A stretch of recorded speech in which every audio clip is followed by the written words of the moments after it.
This is a lovely little program called Piskel. You open it, it's got this nice little thing. It is a web app, but they do have a desktop app, as you can see. It's down here. Lovely, lovely, lovely. I've been fucking around with it for a little while. I think it's very nice. It has a good flow to it. It's so simple. A 5-year-old could do it. So I don't even know why I'm making a video, but, you know, I just wanted to sort of show how it sort of flows. So, you got tools. Very, very basic. You got a pen tool, it does this. You got a mirror tool, it does this. You got a bucket tool, it does that. You have a paint all pixels of the same color tool, which does this. Right? So it just changes all the colors. You can turn it into transparency too. Right click is just your erase. Like right click does your primary, secondary. You have an eraser tool just in case you set your secondary color. Stroke tool lets you paint straight lines. Square tool's a square. Circle tool's a circle. Move tool lets you move anything on the screen. You can also do that with the select tools. So if you hold shift, which it says, you can do that. And you've got a free select, so you don't need to make it a square. Lovely, awesome, cool. You have a lighten tool, which lets you lighten certain pixels. So if you're trying to get some detail in, you know, you can start making some gradients. I don't know exactly the fucking formula that they use for it, but I'm assuming it just adds white and makes it whiter as you go along. Great, awesome, sweet. You can do it by holding or by individually clicking. It looks cool, it's all cool, it's cool, it's cool, it's cool. You have a dithering tool, which works a little bit differently on the right click. So basically your left click, your left click does, you know, checkerboard of one set of pixels, the right click does the other set. So easiest use case for this is you're like, I want to draw a circle. Whoops, circle tool. So there you go, and then now I want to add shading onto the circle, so I just go brrrr. Awesome. That looks fine. That looks great. Looks splendid. I mean, whatever your definition of splendid is, I just did in half a second, but there you go. It's a pretty easy tool to just get some easy detail in a small scale. This tool is a fucking animation tool. Oh, I forgot about shape selection too. So shape selection is just bucket tool select, basically. I don't know why it does it, but it's bucket tool select. Okay. Over on the right side, you've got layers, if you want to do layers. You've got flip vertically, which, guess what that does, right?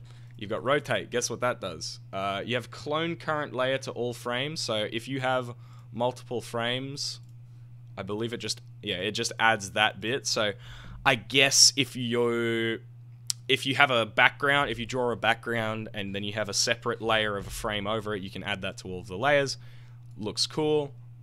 Also helpful for just removing every frame layers.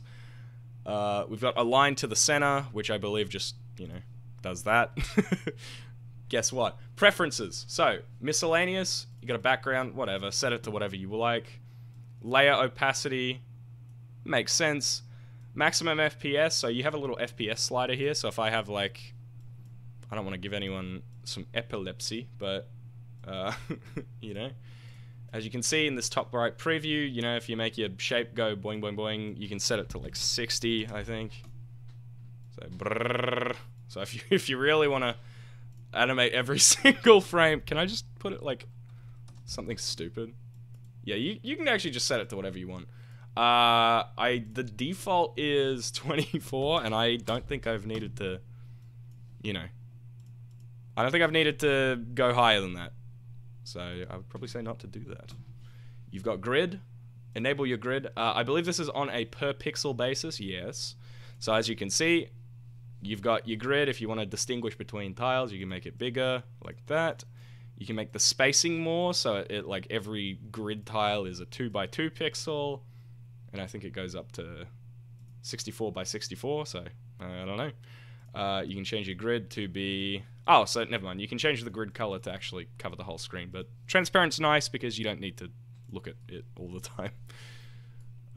What else we got? Tile mode. So tile mode, if you're making textures for a game and you need it to be seamless, this lets you draw in all 4 quadrants. So even though the texture looks like this, it's going to tile like that. Very useful, very helpful if you're making game textures, something like that. Very useful tool. I'm going to turn off grid mode. I'm going to quickly set it back to what it was. Don't need tile mode. We've got resize. This lets you change your sizes. Something I very much like about this is there's an anchor point, which is one thing that I have... Why is grid on? So it's one thing that I've really, really fucking hated about resize tools. There's no anchor. So if I want to anchor the bottom right corner and then I set the width to like 10, it's going to anchor to the corner. And if I set it to like the thing and I do it on 10, it's gone. It's fun, it's cool, it's awesome. I fucking love it. Default size just changes that as well. I like it's a fine tool. Saves it. The program has a file type called .piskel. Just make a folder in your browser. Export, you get to export it. You can scale how many pixels it is. GIF, PNG, zip, and then others is you can whatever things they have. Import is you just pull it from your thing. How the fuck do you animate? Is a question that a lot of people are asking, and I'm going to show you how to do it in this program. So I'll make a stick man. Here he is. His name is Steven. Actually, you know what? I'm going to make him walk. So let's make him walk like this. That looks like he's walking.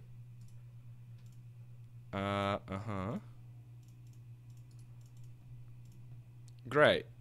So I'm no animator, as you can tell, but there he is. That's his first frame of animation. So he's about to walk. You're not gonna fucking believe it. So in your top right, you got your frames. You have duplicate this frame. There's also an onion skin setting here. If you know what that is, you know what that is, and you should know what that is because it's fucking easy to do.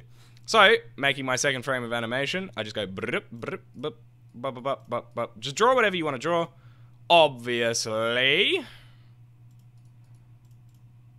I don't quite remember the width of all of his shit here.